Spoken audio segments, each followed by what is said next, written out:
Good morning, good afternoon, good evening, and good middle of the night to you, wherever you may be.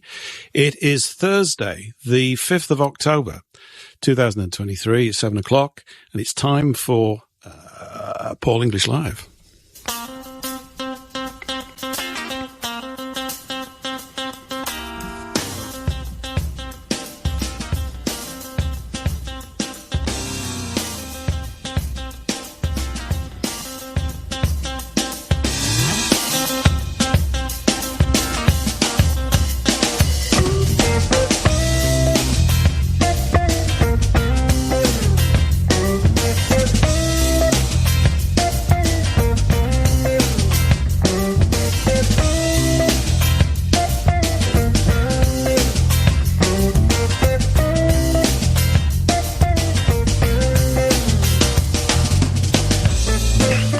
Hello and welcome. It's the fifth one of these, and the whole month of September's flown by, and it's taken a few weeks to get into a stride, and still polishing up a few bits, but got quite a few things for you tonight over the next couple of hours.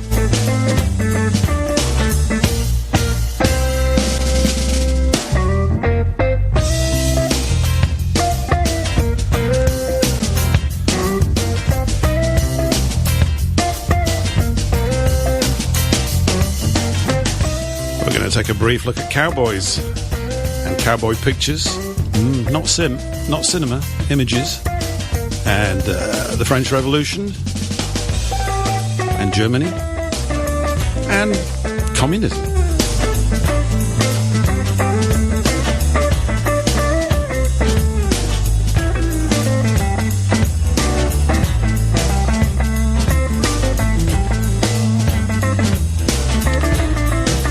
And where would a modern radio show be without a brief mention of Klaus, look at the size of my Filtrum Schwab? We'll talk very briefly about that happy little chump.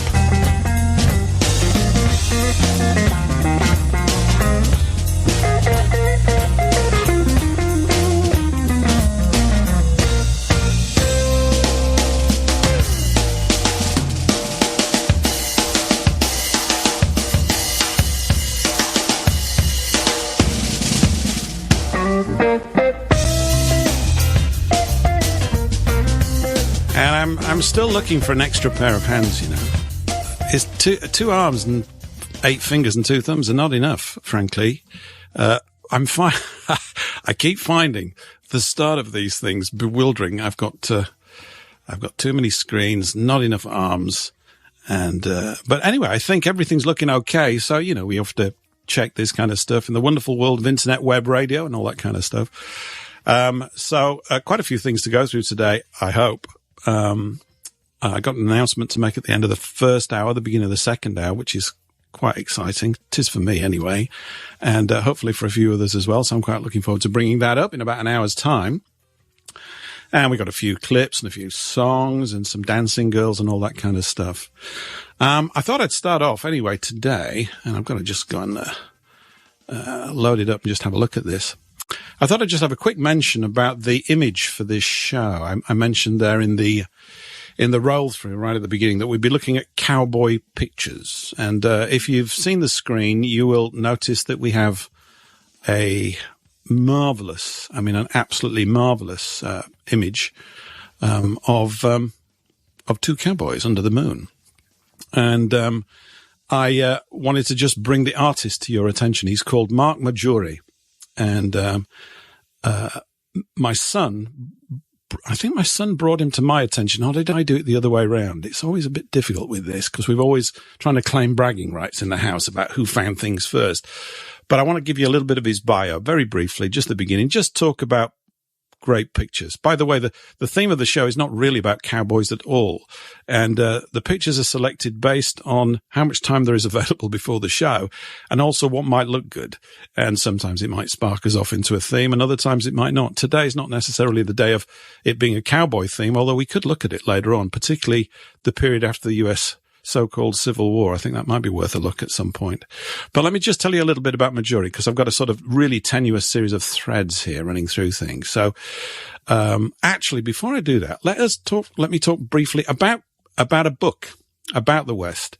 Some of you may know the good friend of mine, the author Thomas Goodrich. Tom's responsible for some tremendous books over the years. He's not released one recently over the past few years for all sorts of reasons, but his output's been prodigious and always looking at things from an alternative, hidden history point of view. And I understand that this book that I'm about to mention, Scalp Dance, of which I have a copy and which I've sort of skimmed through. I've not actually sat down and read it from cover to cover. Is probably the best book, or in terms of sales, probably the biggest selling book he's done. I guess maybe this is because it appeals obviously to an American audience, but nevertheless, it's a riveting read, Scalp Dance, which you can find on Amazon and all the usual places.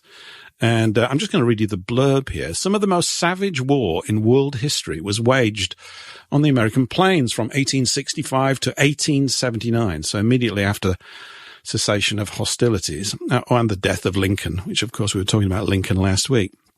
As settlers moved west following the Civil War, they found powerful Indian tribes barring the way. When the U.S. Army intervened, a bloody and prolonged conflict ensued. Drawing heavily from diaries, letters, and memoirs from American Plains settlers, historian Thomas Goodrich weaves a spellbinding tale of life and death on the prairie, told in the timeless words of the participants themselves. Scalp Dance is a powerful, unforgettable epic that shatters modern myths.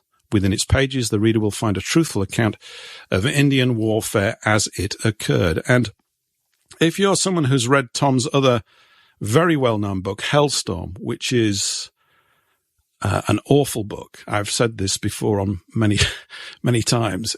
Awful in the sense that it details an awful series of events and provides you with an insight into one of those great chapters of untold tales of history finally being told. You'll be familiar that in that book too, it's the actual people who lived through that period, 1944 to 1947, because more German people were killed after the war than during it. This is also an unknown fact. And so this is a similar sort of approach. So that's the Western link for today. I'm not going into the whole of it, but nevertheless, it's the case that with all of these tales, as we look at them, the actual real true tale is not quite what Hollywood has portrayed, not quite what the liberal-minded would have you think. The moving out across the West met with stern resistance from the Indians, and they were not without their savage elements. You'll find out all about that, and some unbelievable tales of endurance by Western Europeans as they moved across America. So if you want to get a good read about something for the autumn nights, Scalp Dance might well be it. Anyway, so now we're going to keep this tenuous little link going. Back to the image. The image is, of course, by Mark Maggiore, and it is of cowboys. And Maggiore was born in Fontainebleau, and I thought I would just mention that. So he's of French origin, but he's a French-American painter.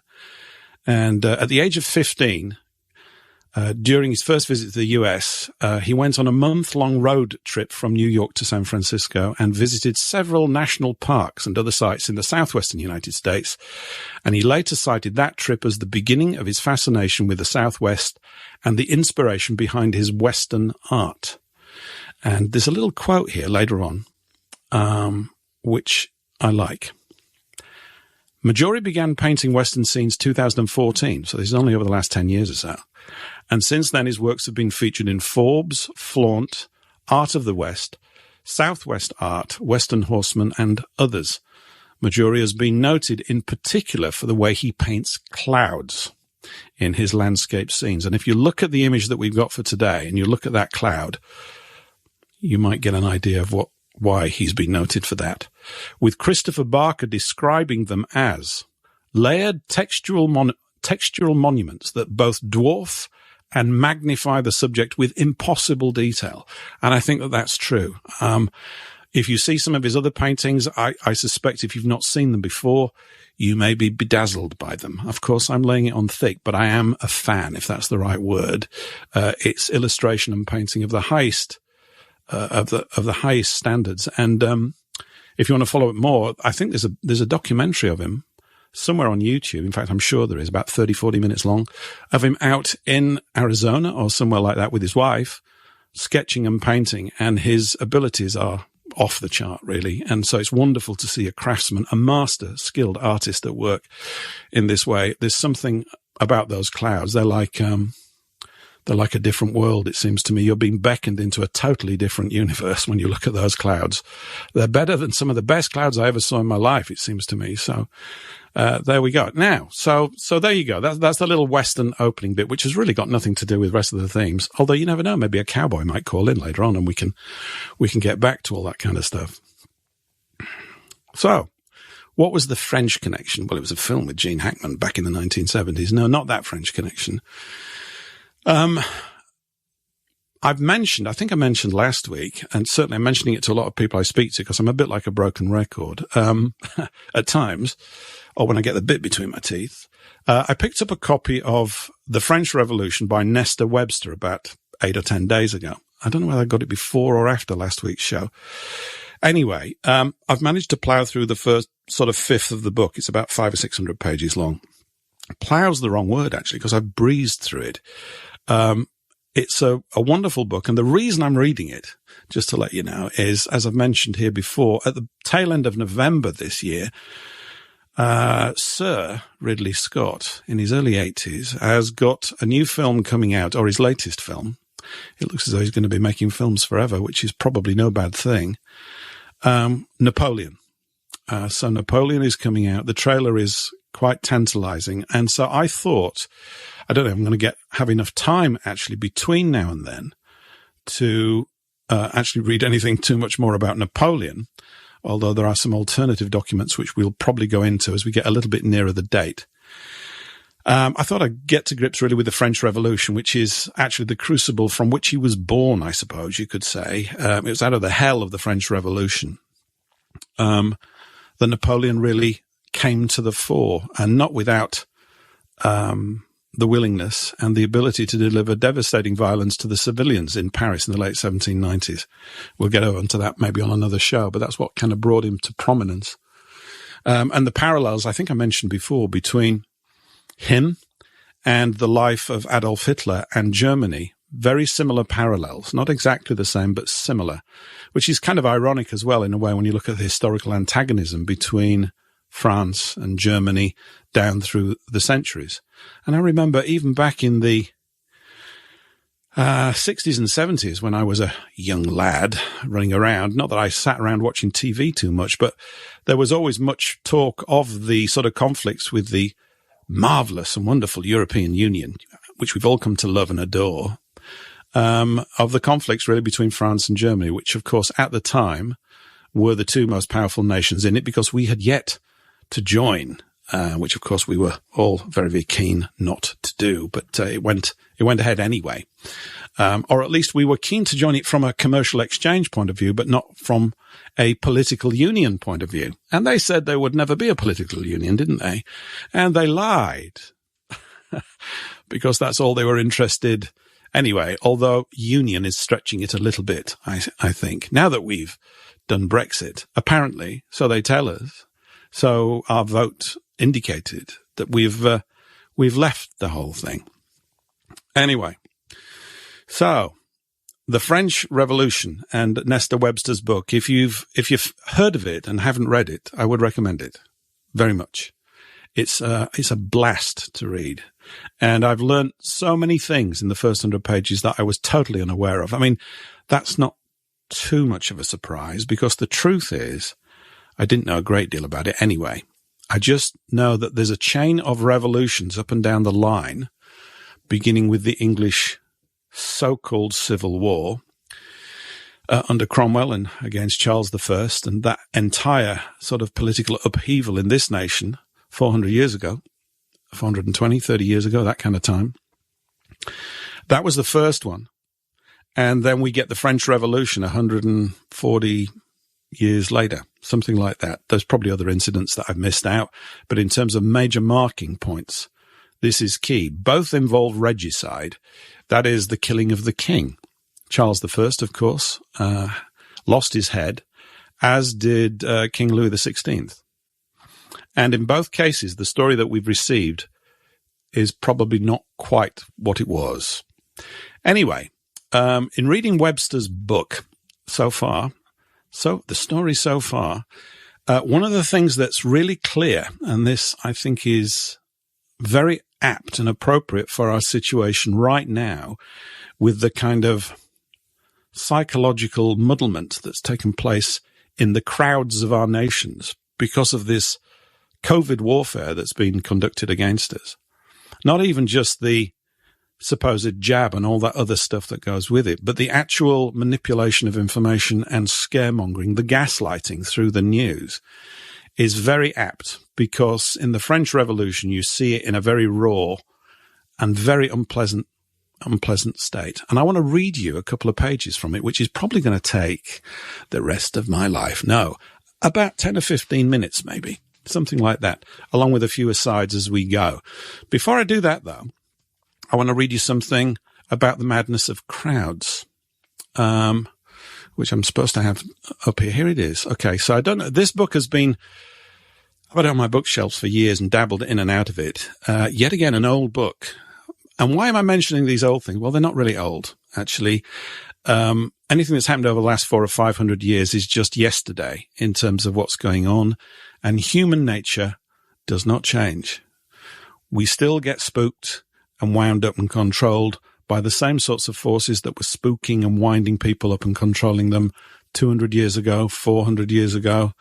Of course, back then, the results were horrifically violent in sort of face-to-face combat and slaughter, which is pretty bad, very bad.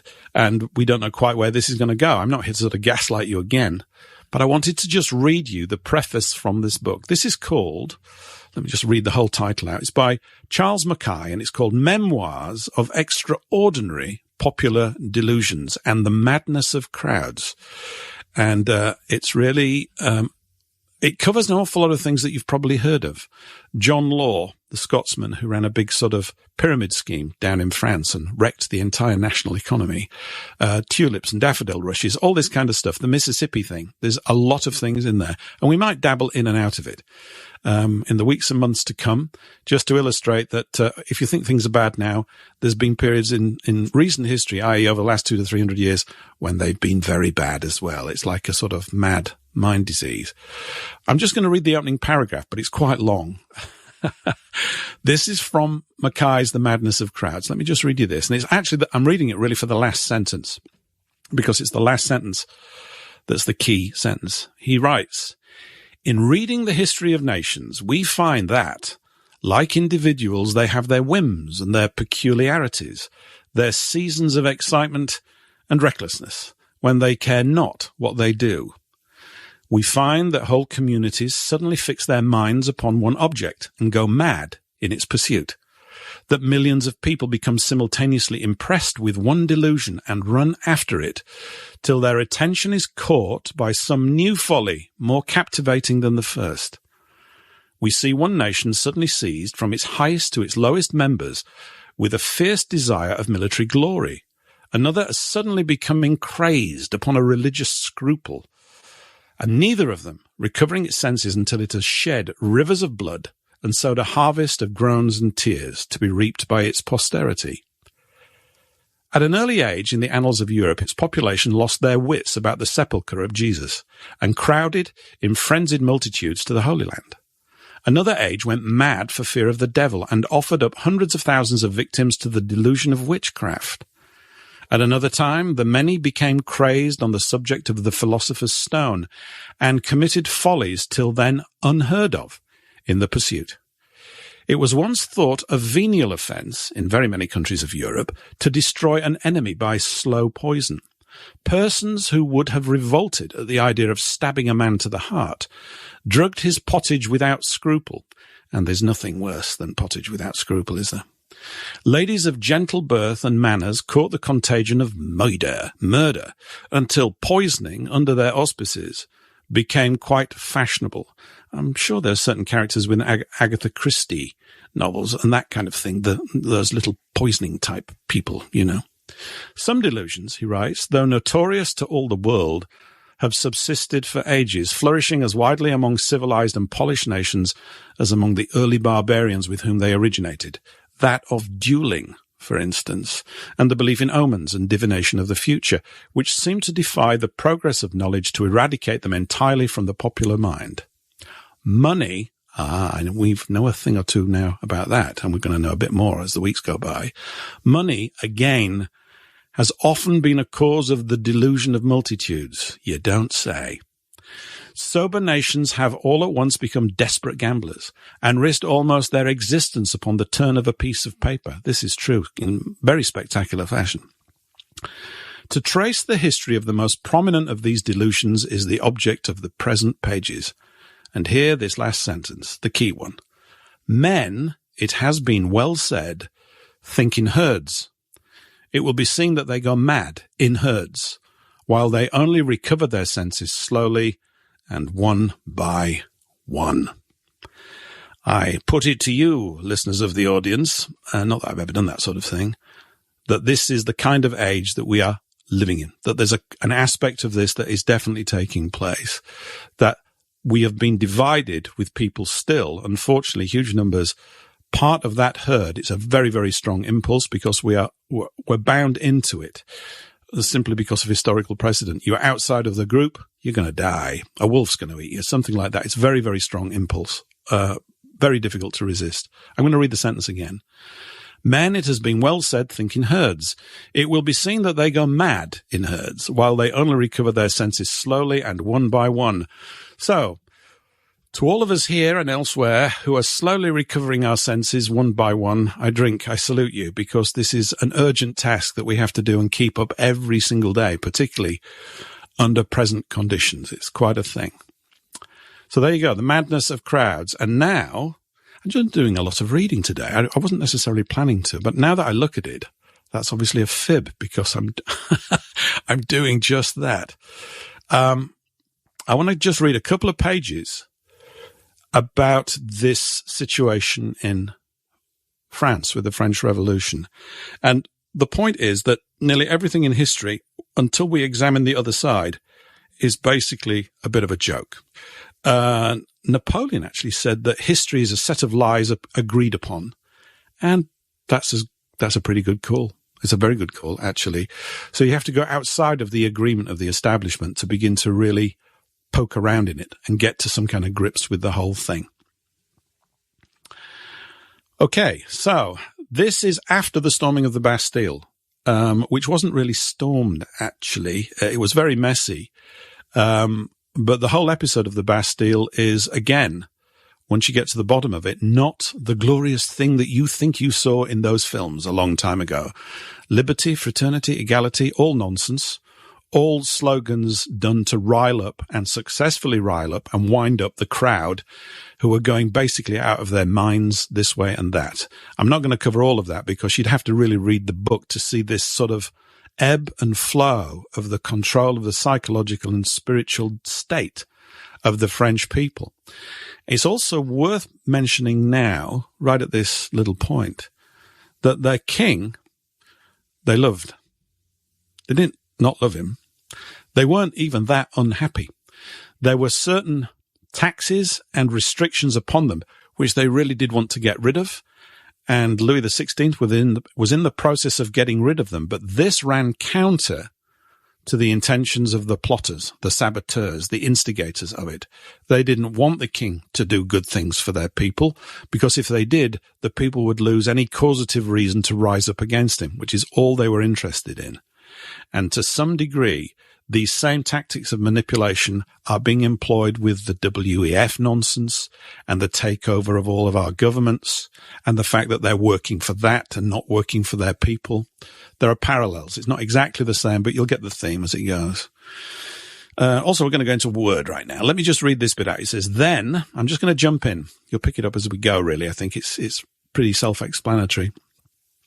It says, then, when the fury of the populace was once more thoroughly aroused, deputations of fishwives were sent by the leaders of the conspiracy to demand that the king should come to Paris.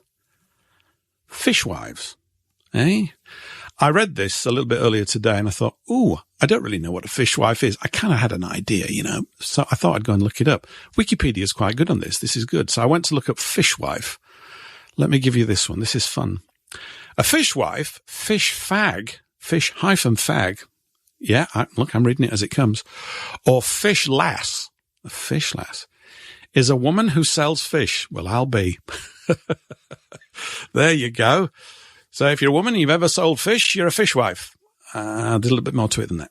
She is typically the wife of a fisherman, selling her husband's catch.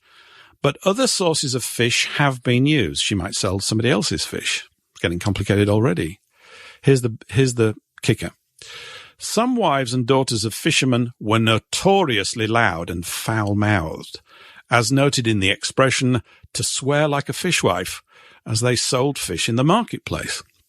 Among the reasons for their outspokenness, I mean, they wouldn't get on in today's society, would they? They'd be all banned. Among the reasons for their outspokenness were that their wares were highly perishable, fish rotting pretty quickly, and lost value if not sold quickly, and the similarity of their product to that of others selling the same thing with volume of voice or colourful language drawing customer attention. Makes sense, right? Also, managing alone while their menfolk were away fishing for extended periods made them strong and self-sufficient. In this context, the word wife means woman rather than married woman, from the Old English wif, W-I-F, woman. So there you go. So, ladies, if you want to get a good pair of tonsils on you and learn some new abusive terms, and, well, they're probably not new now, I suppose they're all around. But if you really want to get out there and really mark yourself out in the fish marketplace, which doesn't exist anymore, does it? I suppose it does at Billingsgate. Is that where they do the fish? I remember my mum going along to them, and lots of shouting in the marketplace. Quite overwhelming when you're about 5 or 6. All that shout. What are they all shouting about? Well, this man wants to sell his carrots more than this man wants to sell carrots, and this, that, and the other. But very lively space. So there you go. See, I'm full of little diversions tonight. The story keeps meandering and going here, there, and everywhere. But that's what a fishwife is. So if you are a fishwife, don't call in. I can't be doing with any abuse tonight. This is terrible. We don't want any of that. Now, where were we? Ah, yes. See, don't worry. There's no more stops for words. I don't think there are anyway. We have to get into the mood of this little particular scene. It says, let me start again, and we'll just go through fishwives. We'll breeze past it now. Then, when the fury of the populace was once more thoroughly aroused, deputations of fishwives were sent by the leaders of the conspiracy. There was one. There was a conspiracy. Yes, there was. The Duc d'Orléans was at the head of it, a revolting character, to demand that the king should come to Paris. Emphasized by Webster, it was the first of the series of attempts made by the revolutionaries to have the king assassinated by the people, just like Charles I was done in. And if you're not familiar with the situation with Charles I, there was a lot of toing and froing between Cromwell and his backers in Holland about getting the king assassinated. Had to be done in a certain way. They weren't going to just kill him because of the repercussions. It goes on here, they dared not do the deed themselves, these conspirators, for they knew the frightful punishment attaching to regicide. They knew, moreover, the furious indignation so foul a crime would arouse in the minds of the people in general, to whom the king was still almost a sacred being. They loved him. You will see from Webster's book, they loved this guy. He loved them too. It's quite touching in a way. But if the populace could be sufficiently inflamed, and at the psychological moment the king were brought amongst them, might not some brigand lurking in the crowd, some obscure fanatic, give way to a sudden impulse and pull the trigger of his rusty flintlock? The thing was not impossible. The Queen, that's Marie Antoinette, you'll know of her, and that phrase that's attributed to "led up the meat cake," that's not straight either, although I'm not covering that today, although I do like cake.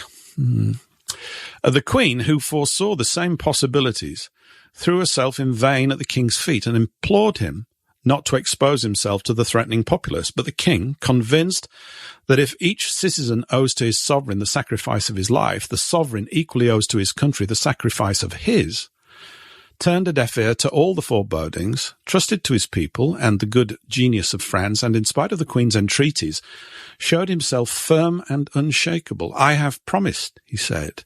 "My intentions are pure. I trust in this. The people must know that I love them, and anyhow, they can do as they like with me." Okay? Louis XVI, says de Lescure, was neither a superior intellect nor an energetic will. He was an incorruptible conscience. I think we could do with someone like that these days, although we don't want the same thing happening to them as Louis XVI. And these words give the clue to all his oscillations, for conscience is necessarily a more uncertain guide than policy or self-interest. As long as he felt convinced a certain course was right, he followed it without a thought for his personal safety or advantage. At 10 o'clock in the morning on July the 17th, the king, escorted by the deputies of the Assembly and the milice, I pronounced that wrong, the milice bourgeoise, set forth for Paris. I'm learning new French words, you see, and pronouncing them incorrectly. Isn't that fun? His guards were taken from him, and in their place marched 200,000 men. That's quite a thing, isn't it? 200,000 men armed with scythes and pickaxes, with guns and lances, dragging cannons behind them, and women dancing like bacchantes, waving branches of leaves tied with ribbons. In order not to tire the people, the king had ordered the procession to move at foot's pace, and it was 4 o'clock by the time they reached Paris. In the midst of this threatening escort, Louis XVI sat pale and anxious, and on entering the city he leant forward, casting his eyes wonderingly over the assembled multitude that received him in an ominous silence, for the people had been forbidden to cheer him. Get the picture? A lot of people, deathly silence. That's a bit intimidating. I sound as though I'm an apologist for the French royalty. In a way, I kind of am. Once you get the background, you see how tragically France was destroyed by subterfuge. This is what this is all about, which we are going to be if we don't get to grips with it. So potent was the spell exercised over the popular mind, Mackay, by the leaders of the revolution that not a soul dared to utter the cry of Vive le Roi. Up with the king, basically. And brigands posted in the crowd silenced the least murmur of applause. Thus, dragged like a captive through the streets of the city, the king was obliged to endure this terrible humiliation for which no cause whatever existed. None. Absolutely none. He had done absolutely nothing to forfeit the popularity which only 2 days earlier he had enjoyed. 2 days prior to this, he was fated. Now this. The good Archbishop of Paris fared worse at the hands of the populace. For alone of all the procession, he was hissed by those he had ruined himself to feed. So the idea that you've got, and that we've all got, is that, you know, the peasants were being treated awfully and they weren't getting any food. And this is, again, manure. In fact, it's so backwards, this twisting of truth, which we are sitting in the middle of, this sort of electronic mire of truth twisting 24/7. You've got to really keep your wits about you. The people that were actually distributing the food, because there was anticipation of there being a food shortage in Paris, and there wasn't, it just needed organizing. And the people that went out of their way to do that, they were then charged with hoarding it. It didn't matter. And the minds of the mob were set on fire with this and were just swept from one side of the argument to another almost instantly. It goes on. Sitting in his carriage, his eyes downcast, striving to overcome the agitation of his mind, his thoughts must have indeed been bitter. I would imagine so. As the procession passed through the Place Louis XV, the possibility that both the Queen and the revolutionary leaders had foreseen was realized. A hand in the crowd pulled the trigger of a gun, and the shot, missing the king, killed a poor woman at the back of the royal carriage. The incident was hushed up, and even the king was unaware it had occurred. Thus, saved by the mysterious power which protected him every time that he was brought face to face with the people, the king reached the Hôtel de Ville. Under an archway of pikes and naked swords, he passed to the throne prepared for him. Bailey presented him with the tricolour cockade. This is the symbol now of this revolutionary movement, which is only a few days old at this stage. It's been plotted for ages, but it's actually kicked off a few days prior at the Bastille.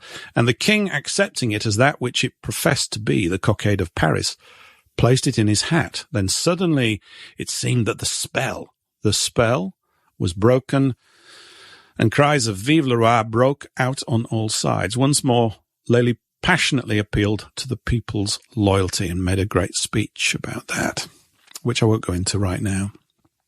I'll just end it off. Again and again, Lely was interrupted by tumultuous applause, and the king, overwhelmed by this sudden revulsion of popular feeling, could only murmur brokenly in reply, "My people can always count on my love." His departure for Versailles was as triumphant as his arrival had been humiliating an hour earlier. When he entered his carriage, with a trickle of cockade in his hat, an immense crowd gathered round him crying, "Long live our good king, our friend, our father." It was 11 o'clock before he reached the chateau.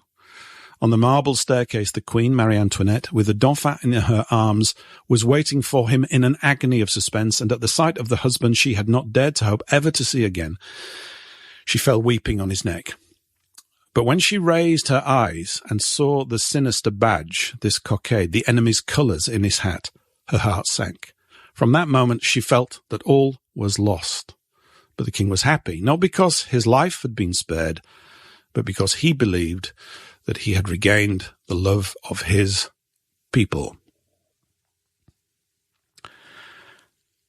Here endeth the reading bit. So I've read this stuff out because I think it's highly relevant to the condition that we're in. Okay, I'm not the King of France, and neither are you. In fact, they don't have kings, unfortunately, anymore.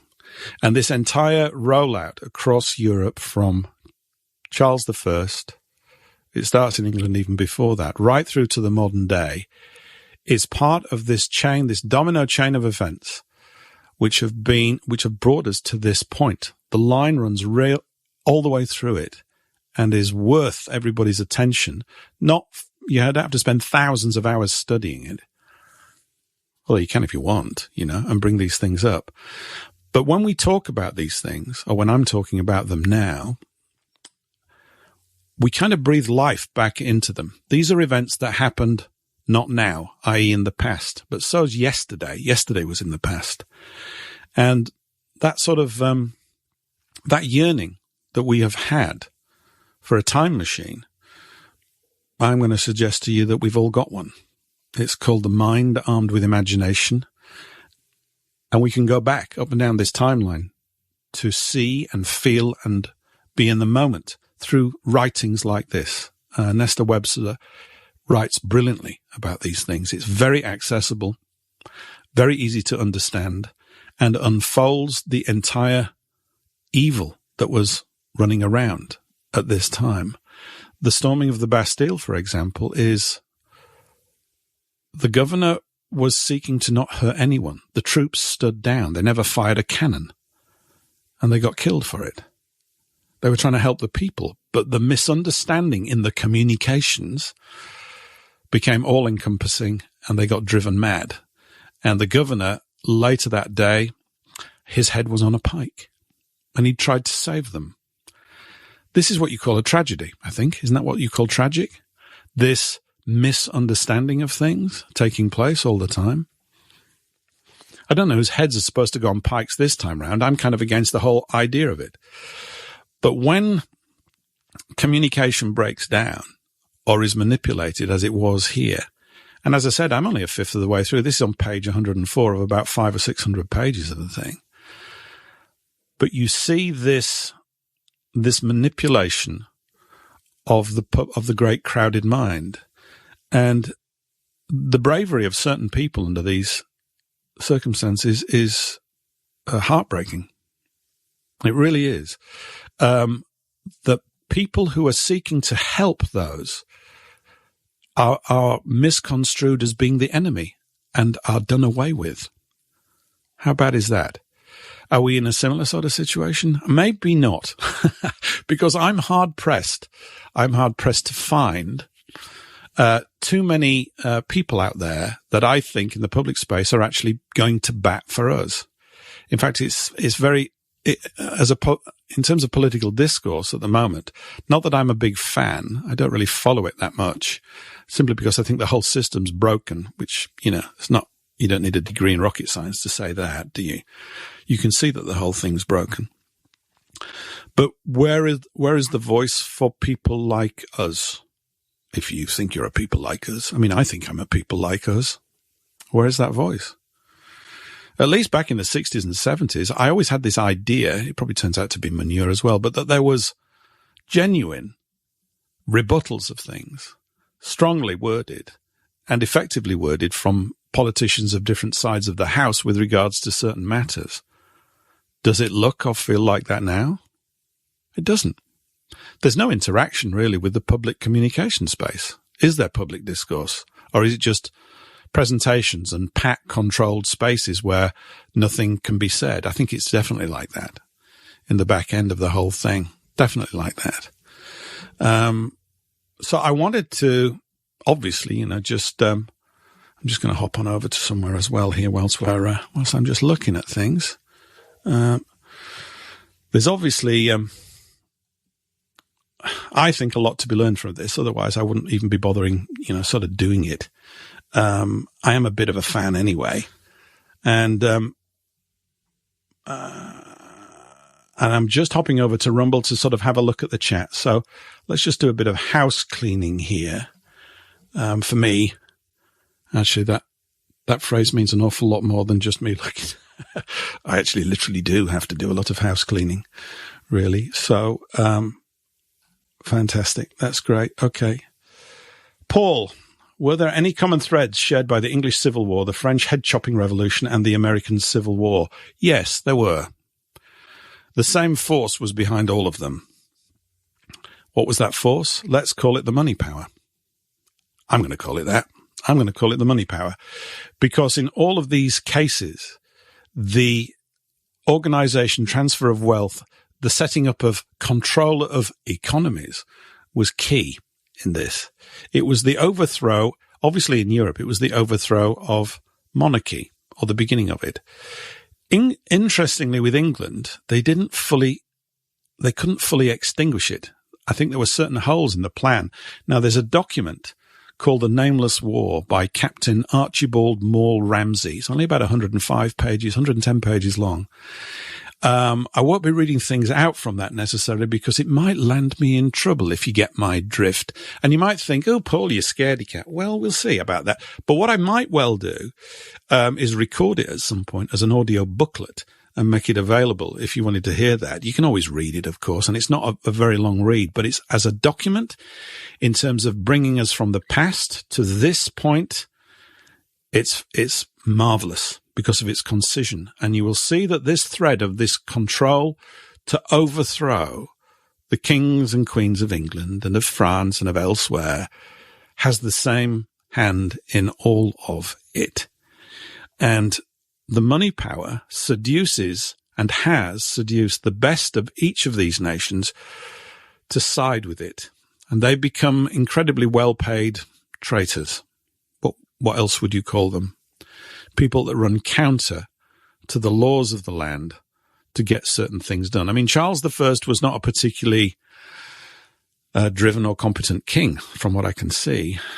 But to take his head off is a bit savage. But that was that's the way you settled an argument back then. Obviously, his was chopped off with an axe, with a man at the end of it swinging the axe. But the French Revolution, it gets out of order. It's like industrial scale, the guillotine.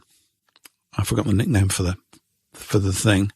But 25, 26, 27,000 of the French nobility and their children were beheaded in spectacles. Is that not the madness of crowds? It's remarkable. And I think we need to know and be aware that can take place with people. Now, it's possible that since 1946, I picked that because the application of the electric age, of the communication age, has gone through the roof since then. Obviously, there was radio prior to that and movies, but then we had the mass onslaught of TV. So you've got full-blown, full spectrum attention deficit disorder taking place. Everybody, someone said, no way. Was it that many? 20, 25, 26,000. Yeah, it was. From the figures I had, it wasn't 10. They went mad. They went berserk. The bit I've just read, by the way, with Louis XVI is about 1789, 1790. I might have got the date slightly wrong because I haven't read a date for about 40 pages. So I'd have to go back and check. But there's the 6 Years of Terror. This is before Robespierre's even arrived on the scene, right? And we've all heard of him. Interestingly, of course, Robespierre met the same fate that he delivered to so many others. His head was taken off. And if you've seen or heard The Interview with Yuri Bezmenov by Ed Griffin. Bezmenov was a defector from Russia and went to America and spilled the beans on the demoralization process of a nation. It takes about 20, 25 years. And he said and talked about what happens to the useful idiots. Robespierre was a useful idiot. Danton likewise. I don't know what happened to Danton. We'll go through some of these names because I'm going to keep this up as a theme for a few weeks. So you can all go watch Napoleon as well and go, I know a bit of the background story to this, depending on how much of it I tell. I mean, realistically, you should go and get the book if you think it's that good. And there's a free PDF copy or a complete scanned copy on archive.org. If you get into it, and if you don't, you don't. I mean, I've got a sort of leather-bound volume. Sounds awfully posh, doesn't it? I thought I'd treat myself to one. Went mad. It came from India. There's a company out in India that make these things. I've forgotten their name now. They take the old manuscripts and photograph it, and it's not half bad. It's not as if it was a brand new book, but the volume itself is good. The paper's good, and something about nestling down in a chair late at night. The rest of the family have gone to bed. I'm sat there with my pipe. I don't have a pipe. This is all in my imagination. The grandfather clock is ticking in the corner. I don't have a grandfather clock. It's not ticking in the corner. I'm curling up in a chair and plowing through 30 or 40 pages of that. I get taken to a different world, really. And it's somehow this stuff would not have scared me when I was young, but it kind of really chills me to the marrow now, considering the state of our nation, our nations, as we experience them right now. Someone's given the name of the bookmakers. So there you go. Gyan Books, Gyan Books.com in India. So if you look them up and you're looking for an old book in a nice volume, nice, eh? But in a leather-bound volume, they do a jolly good job, and it's relatively inexpensive. I think it was about 25, 28 quid when it came over to me. They're brilliant. Absolutely brilliant. They said it was going to take 2 months, but it took about a month to get here. I was in no rush. And there are other books by Webster that I would love hardbound copies of. She's brilliant, and was privileged to certain fields of knowledge that others weren't, and puts it in a way, I feel, that's very accessible to the layman, which I consider myself to be. We all are, really, because we're not specialists in this stuff. We're bumbling along in our own good old way, and I think that's a jolly good thing to do, you know. So, I'll read that out again. Look, Gyan Books, Gyan Books.com in India. So, yeah. And just getting back to Bezmenov, he talks about these useful idiots, the people that are assisting the demoralization process of their own country, like the Cloward-Piven plan, which you may have heard of, this way of overloading the government systems to break it down. Why? Why would you want to do that? I mean, obviously our view of government is the accurate one in that we haven't got one.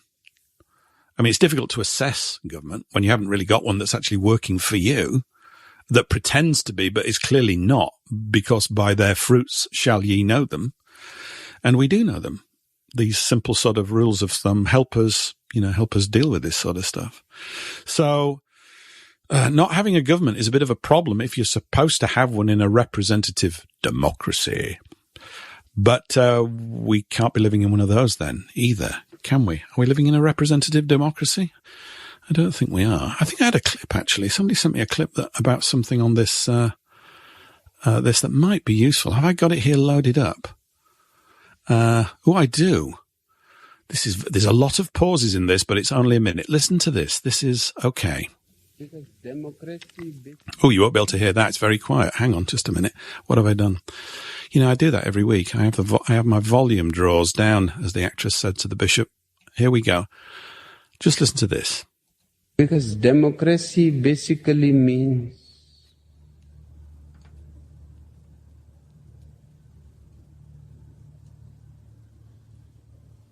government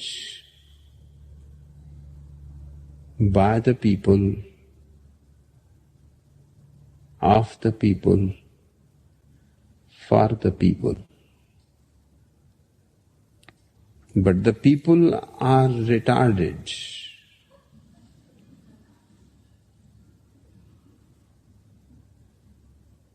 So let us say, government by the retarded, for the retarded,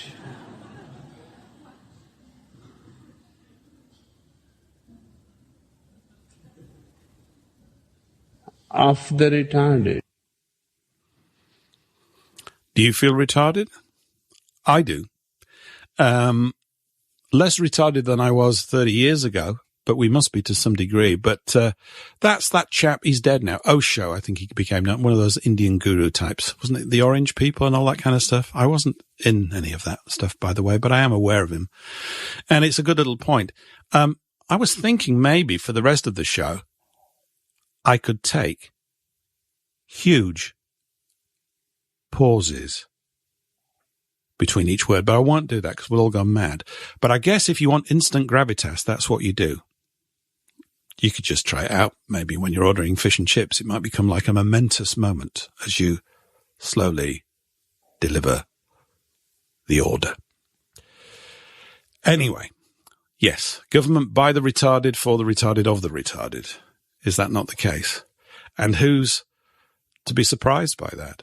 If you are mal-educated, misinformed, misdirected, and sent all over the shop during supposedly your formative years of education, what's going to happen with you? Well, you're a good sort of cog in the system. And for a long period of time, it's worked out well for a lot of people who've been quite happy to be cogs, hasn't it? Doesn't look as though it's going to go that way now. And going back to Bezmenov, those very people that assisted the process, he said, those are the first people basically to get it.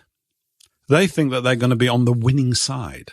I feel about that this may go this way if the WF, this globalist thing, gets the upper hand. I don't believe it will, by the way. I think there's an awful lot of twists and turns coming up, and we must be there to navigate them and duck and dive and dodge and weave and do whatever we can. Like, it's guerrilla warfare for us. It's not massed field armies anymore. Maybe it never has been for a long time. It's definitely that. And I'm not going to start shouting that we're going to win because I don't know. Nobody does. And I don't even know what I mean by saying we're going to win. But I know that the ideas that are coming down from that spigot, from that dung hole, are useless to the vast majority of us and are only of any use to that small group of hobbyists whose hobby is ruling the world. It's a very dangerous thing for the rest of us because that's what they want to do.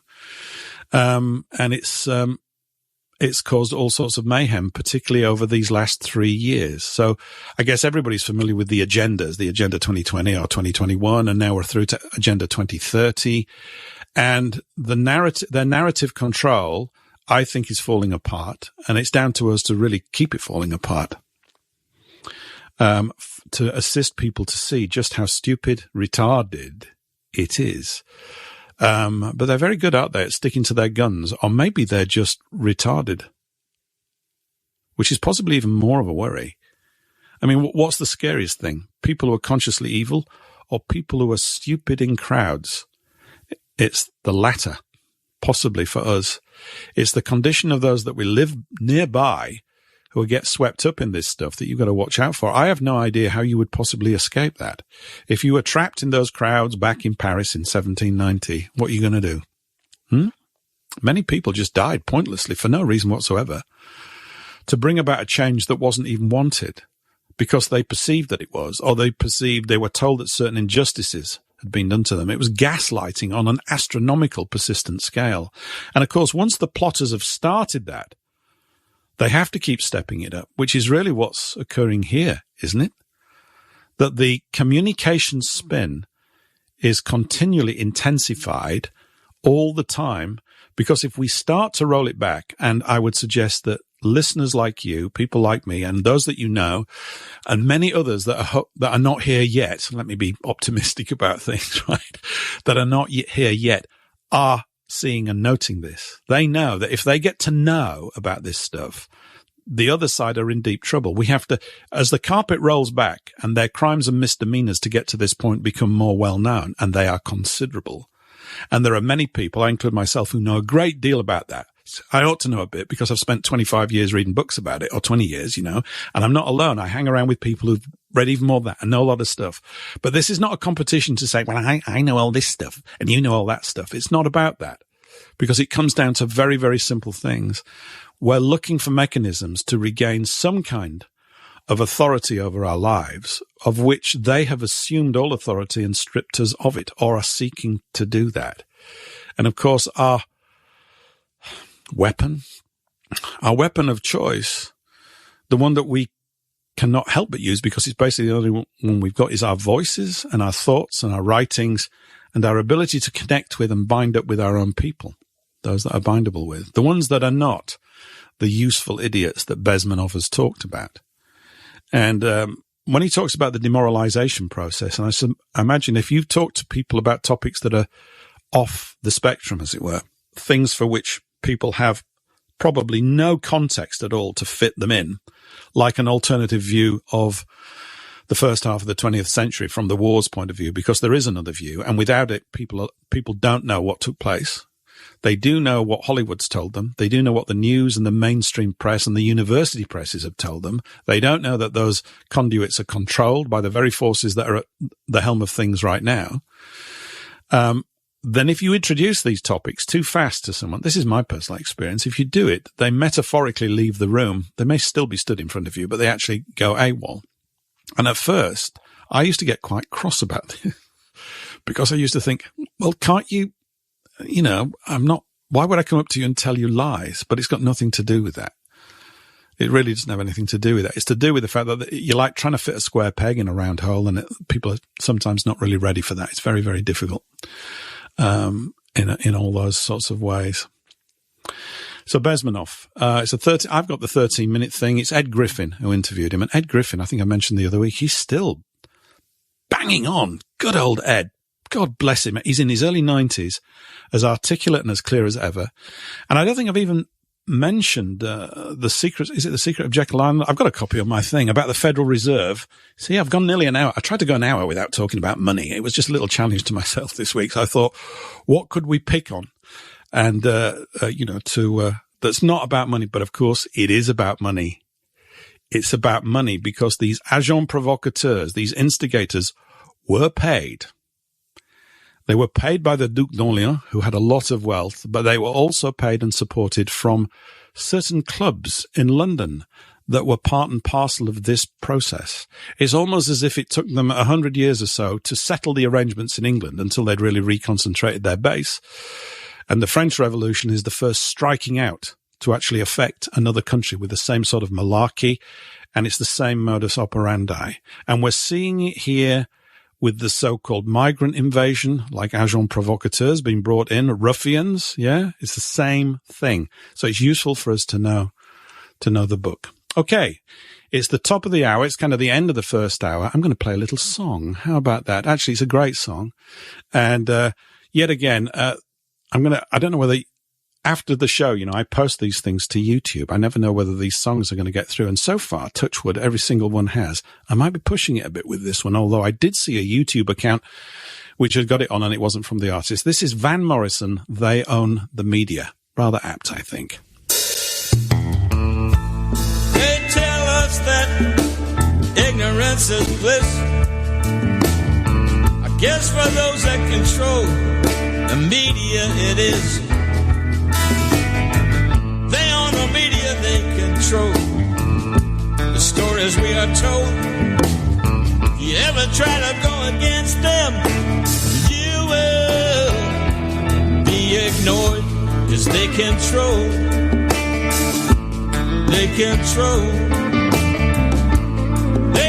the narrative, they perpetuate the myth.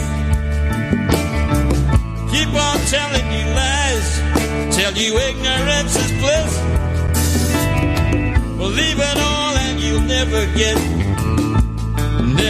wise to the truth, 'cause they control everything you do, everything you do, everything you do, everything you do.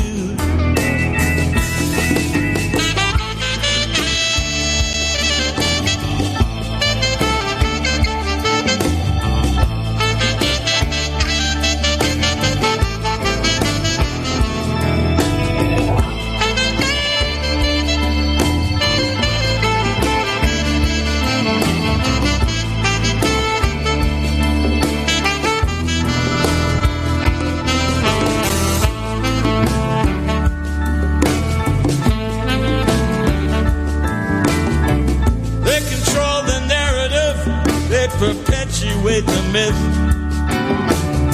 Keep on selling you lies. Tell you ignorance is bliss. Believe it all and you never get the truth. Never get wise. Wise to their lies.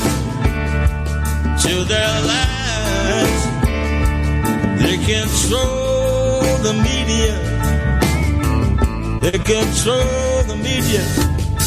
They control the media. They control the media.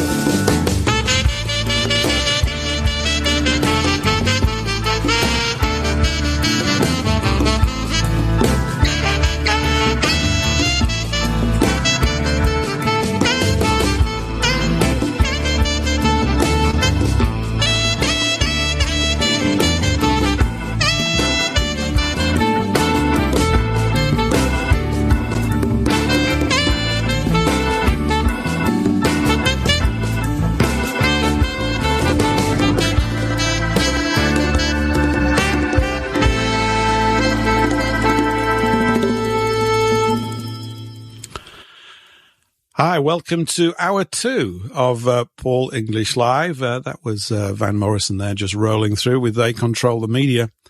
And I said earlier on in the show during the first hour that I'd have something quite interesting to say at this point, which I do. So I'd like to welcome on board to the show all the listeners over from the World Broadcasting Network. That's WBN234.com. And welcome to the show. I had a series of little talks with the people at WBN earlier in the week, and they've been fantastically helpful and very encouraging. And they said, we're going to throw you on here for the next hour. So I'm very pleased to be talking to you all, even though you don't know me from Adam, but my name's Paul English. This is coming to you out of the deepest, darkest, merry old England.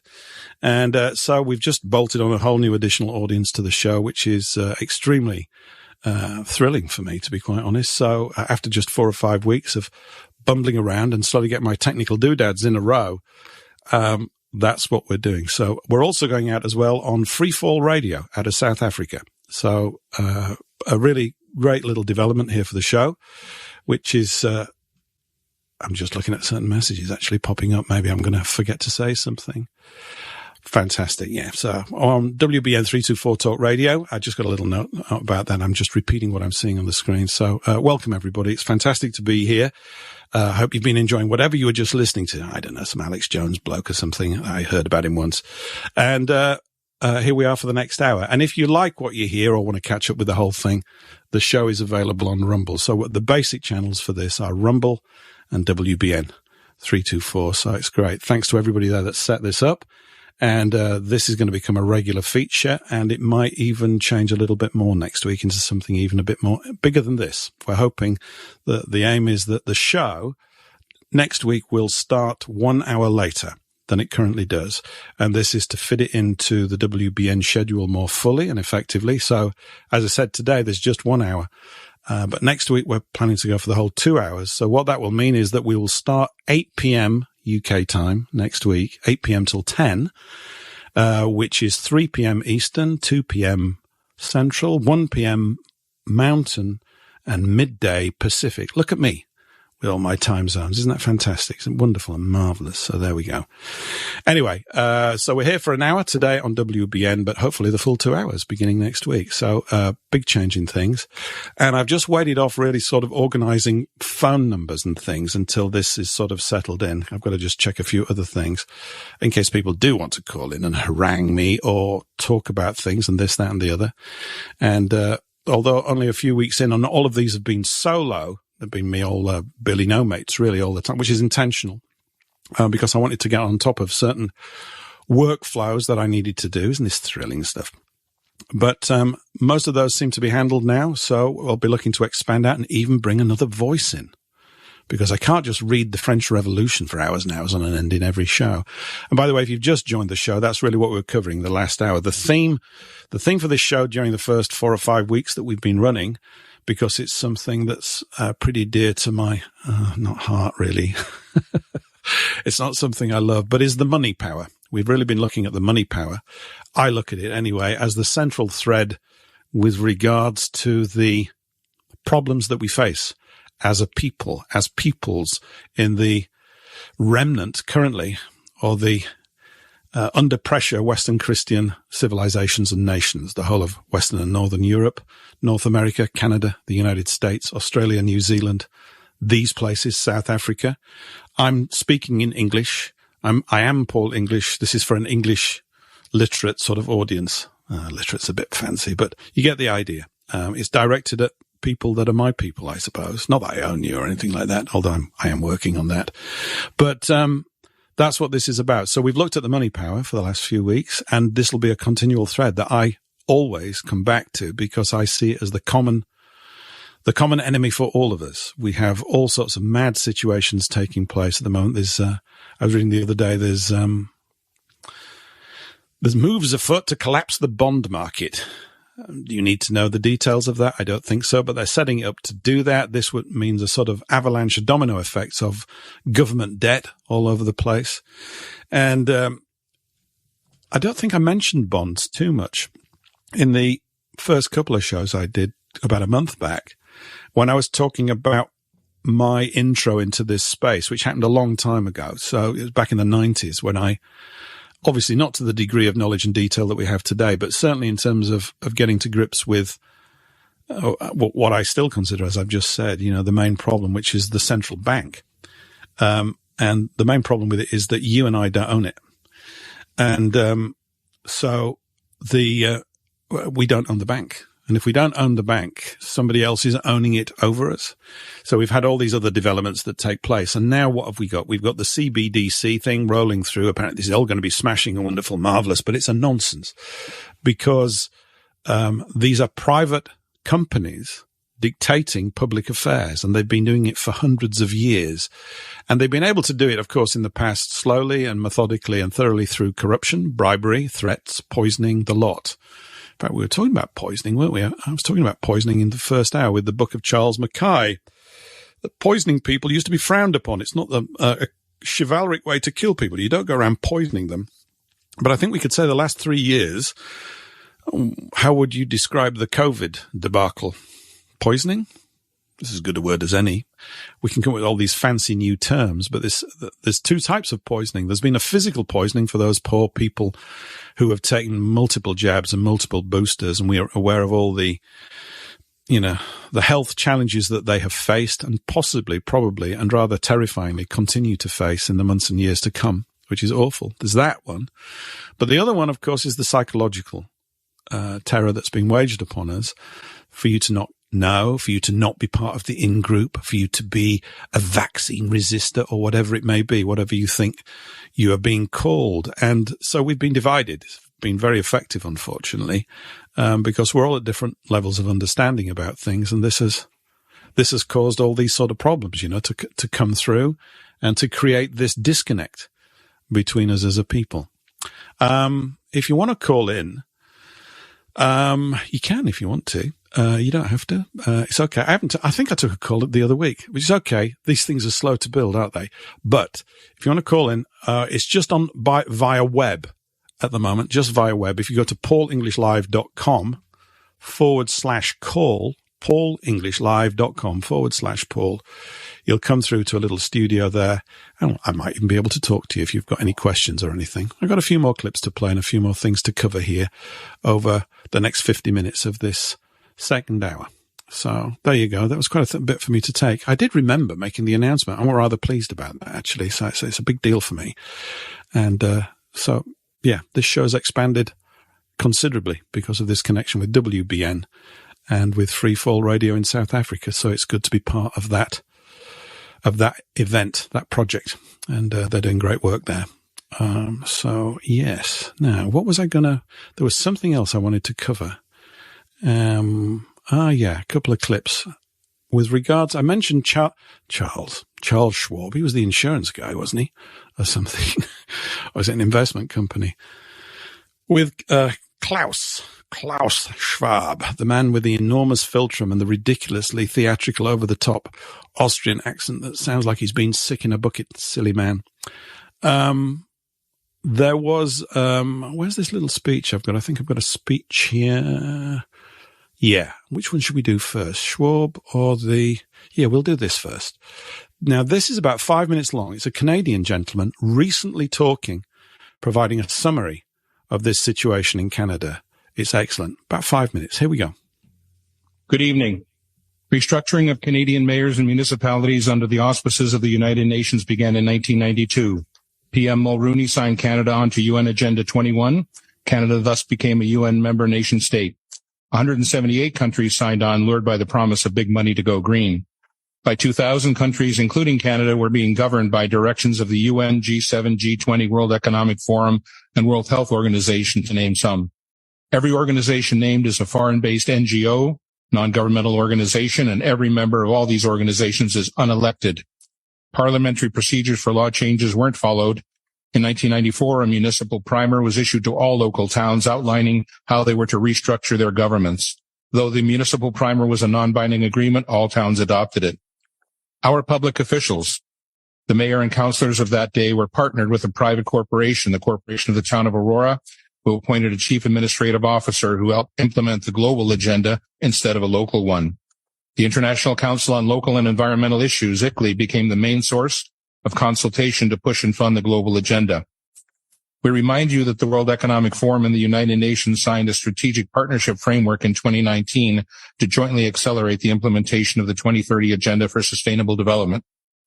This is the same World Economic Forum whose chairman, Klaus Schwab, famously declared, "You will own nothing and be happy." This is the same Klaus Schwab who, referring to Canadian Prime Minister Justin Trudeau, boasted, "We have penetrated more than half of his cabinet." We would ask Mayor Maracas and the councillors, why should the citizens of Aurora bow down to the intrusive dictates of an unelected foreign entity? The fact is we should not, and we will not. What, you ask, does any of this have to do with 15-minute smart cities? Absolutely everything. SMART, S for surveillance, M for monitoring, A for analysis, R for reporting, and T for technology. Technology News editor Patrick Wood, 50 years of experience and expertise on technocracy, wrote, "The 15-minute city is a cover for data collection bonanza for technocrats who design and operate them. Cities designed for maximum efficiency always reveal technocrat thinking that efficiency itself is the goal. Maximum surveillance allows for maximum control to achieve even more efficiency. At its very root, this mechanistic thinking is anti-human. The 15-minute city narrative seeks to fool you in the guise of saving the planet, keeping you safe, and delivering convenience. It's actually the gateway to digital IDs and CBDC, central bank digital currencies. CBDCs allow bankers and or governments to freeze your bank account because you happen to peacefully and lawfully protest and express your disagreement with government policy. Anyone remember the truckers' convoy in Ottawa, February 22, when the government of Canada invoked the Emergencies Act and froze the private bank accounts of law-abiding citizens? 15-minute cities are wolves in sheep's clothing. Don't believe the countless stories spewing forth from the 24/7 basis from the elitist captured mainstream media, all claiming to have your best interests at heart. We have been burned too many times. In reality, 24/7 surveillance through the Internet of Things inside your home, 5G and LED streetlights outside, monitoring and tracking and recording everything. Implementation of exclusion zones and geofencing to restrict movement and travel. Ability to control behaviors through military-directed energy technologies. Property and car ownership to be outlawed. Evictions from farms and rural areas to gather people into cities. Digital passports being promulgated by the UN, World Economic Forum, and the World Health Organization are in the final stages of planning and implementation. They are tied to social credit score, which is determined by compliance to government directives. These passports control all access and all aspects of life. Digital currency is being implemented to end cash and monitor all your spending. Your digital currency will be turned off or on depending on your compliance score. UBI Universal Basic Income is a state-controlled allowance forcing compliance by restricting access to food, money, services, and education. All of the above will enable climate lockdowns to be implemented easily, arbitrarily, and indefinitely. The real agenda of 15-minute smart cities is to monitor and control everyone and everything. In summary, in the coming days, Council will receive an electronic info packet which will contain the text of this delegation and other items. We, the citizens of Aurora, wish to enter into a meaningful, respectful dialogue with our elected members of Council on this complex, important issue. A key framework of that dialogue is a list of questions posed to Council. Can Council explicitly guarantee that citizens will be remain free to travel as is their right under the Charter of Rights and Freedoms? Can council guarantee not to restrict access to essential services, medical care, bank accounts, government pensions, utilities? Most importantly, we, the citizens of Aurora, need to have the conversation with council about exiting their non-binding agreement with the private for-profit entity known as the Corporation of the Town of Aurora. We need to turn back the page to a simpler time when open, transparent municipal government serving its citizens and working in their best interests ruled the day. We are your equal partners on this journey. We are your equal partners on this journey, are we? Brilliant speech. Summing everything up in about 5.5 minutes. So now you know what SMART cities stands for, what the acronym: surveillance, monitoring, analysis, reporting, technology. Maybe you already knew that, but now you really know what it is. They talk about these benefits all the time, but they're benefits just to them. They're not benefits to anybody else. And this is that kind of twilight or double speak that they're involved with. When they say we are going to improve, they're not addressing you. You're not included in the we. It's got nothing to do with you. They mean they and their cohorts organizing all this stuff throughout all of these nations. And I suspect that nobody in any of our nations has got any voice anymore. Certainly we don't hear it in England. The idea that your local MP would speak up for you or the interests of people in his constituency is a joke. It doesn't take place. There is no vigorous public discourse. I think I mentioned the other week that they took a vote with regards to some kind of environmental bill over here. This is this thing that's going to creep in where they're going to say, hey, your house is not energy efficient and therefore we're going to take it off you. Seriously, this is what they're looking at. Because this is part of the you will own nothing and you will be happy. I mean, what was that all about? Why did they deliver it like that? Is it to see whether we would actually go for it as we're being stress tested? I don't know. But it's definitely the approach that they took. Anyway, I see that someone's actually arrived to give me a bit of verbal abuse or something like that. It's Paul. Here we go. Paul. Oh, hang on just a minute. I've got to try and unmute him if I can. Because I've got him as... there we go. There we go. Hi, Paul. Welcome to the show. Hi. How can I help you? Hi, Paul. Hi, Paul. This is Paul. I have never heard that acronym for SMART before. What is ANR? It's surveillance, monitoring, analysis, AR, and then analysis. Yeah. Okay. Analysis, reporting, and technology. And Patrick Wood, who he cited in the report, is somebody well worth everybody's time and trouble to look up. Patrick Wood, brilliant guy. And he's written, I think he wrote a document or a book about 2 or 3 years ago, maybe a bit longer than that, 2016. There may have been a reprint about all of this technocratic control system. He's very knowledgeable about it. And he does, I think he'll do a show maybe 2 or 3 times a year. So I'm on his podcast loop, but I don't see anything much from him recently, but he's a very good interview and he's very, very knowledgeable about the nuts and bolts of this process that they're trying to make us undergo. Yeah. Yeah. So I'll give you 3 guesses who's going to be doing the reporting. Your neighbors, your children, their teachers, the one running the cash register at the grocery store. They're all going to be reporting subversives. They will. I agree with you. Isn't that how it starts off? I remember, you're right. I remember someone telling me years ago, I may have mentioned it here, even, well, not today, but a few weeks back, that the person you really need to be concerned about is not the people up in so-called national government that we don't have anymore, the ones that are pretending to be in national government, but it's your neighbor. You've got to really watch out. This is why creating strong community relationships right now is a key thing for us all to do. I think it's very important to become on very good terms with your neighbors because you don't know quite how it's going to go. I mean, look what happened in East Germany. And of course, when that was all going on in East Germany and Russia over here, when I was in my 20s and 30s or whatever, back in the 70s and the 80s and the 90s, we all said, oh, that's just awful and evil and it will never happen here. Hello. It's happening. Yeah. Right. All politics is local. Okay. If you have the backing and the agreement of your neighbors, you might actually be able to find that 1 or 2 that is in local government that really isn't sure they like what's going on. But if you guys don't get together, you're not going to have the connections to be able to do that. That's right. Yeah. I tried to do my connecting. We tried to do some connecting the other night. I actually got to go out and eat out. This sounds ridiculous that I say such a thing, right?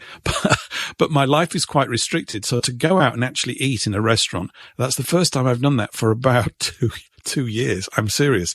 An awful long time. I'm a housebound sort of guy, not by choice, but because of circumstances. And so it's been a bit difficult to go out and have those moments. But we ended up round a round table. And it really worked. It was a much more energized sort of gathering than when we're at an oblong table. So we've all decided that it's round tables from now on. The conversation flowed so much faster.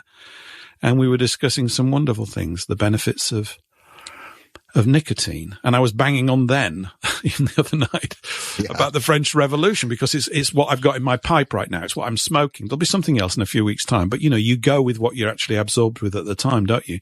And try and see merit in it. But yeah, the idea that your next door neighbor is going to be the one that you have to really watch is unsettling, but it's also true. But maybe it's a great opportunity to build up, as you were saying, local politics. It's a phrase I've heard, all politics is local, but people are politically inert, including me, I'm sort of like the whole idea of the word politics is repellent, isn't it, if you're thinking things through. But it could well be that our resistance, our best form, not that I like, I've just used the word that I don't like doing, but our best way forward is to strengthen ourselves locally everywhere. Here in England, it would be in the form of parishes. There's about 11,000 of them, and or the counties. We have about 50. I think in the States, you've got, how many counties do you have? 3,500 or something? Is it something like that? Something like that, yes. Yeah. If you just look at what they've tried to do, where they did social distancing, which is anything but social, they're trying to separate people so they cannot speak face to face, so they can put distance between them, so the AI cameras can do the facial recognition on them. They were working on figuring out whether AI could still identify somebody with a face diaper on, and they've all but eliminated the local gatherings, the local community, like block parties and people hanging out at the park for picnics. They don't want people gathering purely by virtue of the fact that's what they're afraid of. That's exactly what we should be doing. Yes, you're right. I think I mentioned a few weeks ago, we had a guy over here writing lots of intelligent, wonderful things about economics and all sorts of things called Hilaire Belloc. And he used to, where I am in England, which is in the southern bit, not far from me, were his stomping grounds. He was a good friend of G.K. Chesterton. So I've read a lot of stuff by them, and they appeal to me very much because they're addressing what I consider to be a wholesome view of England. And they're aware of all the problems at the time. And we're talking about an England of 120 years ago. It's unfortunately very, very different. And there's a pub near me called the Franklin Arms, which happened to be Belloc's local boozer, as we would call it over here. It's where he went a lot. It's still there. It's a wonderful building. But he said something along the lines of, he said, England, if you lose your pubs, you'll lose the country, the nation. And they've been warped out of all sort of, they're not like they used to be. If you'd have come to London in the 60s or the 70s or even the 80s, you would have still been going into what I consider to be pubs, which were lively. Of course, everybody was smoking like a train, so you'd have to be prepared to wash all your clothes the following morning, or maybe you didn't have to do that. I don't know, but they were very lively places, and prone to, you stayed out of the nasty ones, but they were life. They were great. And there was a great energy about them. Now there's a lot of sitting down, a lot of meals and stuff like that. I'm not against that. I had one there the other night, but that kind of quality has gone, and the prices have gone up, and they're struggling like mad. I don't know what the closure rate is, but they're major connection points. It's and huge. I think, they're huge. I mean, what do you have over there in the States then? Bars? I mean, are bars operating the same way? I don't really know. Yeah, the bars operate the same way, but we have like little taverns. I mean, there are bars and people show up and they basically split off into their own little cohesive groups, 3, 4, or 5 at one table, and they really don't interact with anybody else. But then there's the taverns, there's the neighborhood, like beer and hamburger joints, where everybody knows everybody. People float around the room, they They interact socially, topics of conversation. There's typically not a lot of noise or not very loud music there. So it's an actual social club with bubbly on the table in front of you. And those were typically owned by families and private businesses, and they got hit really, really hard with the lockdowns. And many of them were just operating from week to week to begin with. And COVID just signed their death warrant, really. A lot of them have closed. Yeah, we've had a lot of that over here too. I suppose it's everywhere, I guess, something like that. I mean, there's a thing that's developed over here called standing in the park. Not that I've gone and stood in the park, but I know people that do. It's like a movement that began up, if movement's the right word, a series of sort of meetings that started on Sunday mornings, I think typically around about 10 or 11 o'clock, all over the place, where people who suddenly sense there's something really rotten in Denmark, in the state of Denmark, to paraphrase Shakespeare, something was really bad. And so they began to just connect, and I've bumped into quite a few of those people, which has been really encouraging and interesting. And so there's a lot of activity going on. Possibly I sometimes come across saying, well, there's not much going on and, this, that, and that, but that's not true. There's a lot of things going on. I guess we're still looking for this way to get to get the other side to just go quiet, back down. Wake up. Wake up or be decent, but I'm not holding my breath on that. I mean, there's no track record of them ever thinking about doing their job for us. That's not what they do. There's a totally different mentality, and culture has been created over there. And it's just, it's completely out of order. I mentioned actually a few weeks ago with regards to the same sort of tactics. They did this in England after World War II. So when the squaddies came back, 46, 47, 48, 49, that kind of period, they were not happy. They were very unhappy. And these were men that, of course, had been through war and had lost comrades and this, that, and the other, and had seen rough stuff. And they used to meet in folk clubs throughout England at the time. And the talk really was, they came back to nothing, of course. So you can see the intensity of the situation was shorter and more compressed than. That's why they're exposing us over a longer period of time, nibble, nibble, nibble, all the time with this stuff, like slowly boiling the frog analogy, which is absolutely true. But these guys were talking about overthrowing the government literally. And so they were not to be dismissed, because these are people who'd lost a lot and didn't have much else left to lose, and they'd been through war, and maybe they'd been injured and recovered, so they knew what it was going to be like, and therefore it didn't hold the same dread for them as possibly and probably and intelligently it does for people like us. I'm not saying that this is the route through. It has to be sort of different, because obviously on their side they've got all this advanced technology that they're just itching to use, one would think, to show off about. But it's probably not as straightforward as that either. There has to be some sort of fight back and give back in those circles. But that's what they did. They changed. You were saying that they put these bars out of business over in your neck of the woods, or they suffered badly. They changed the taxation policy around folk clubs, and suddenly the price of beer went up, or they did something to the rates on the land. I can't remember exactly what it was, because I was given a sort of account of this. And it literally made them unviable. So they all began to close. So the actual meeting point, the connection point in the local community was not there anymore. Right. And that's how they diffused it. They sent their agents out into all these folk clubs, and they came back with reports. I've got an idea.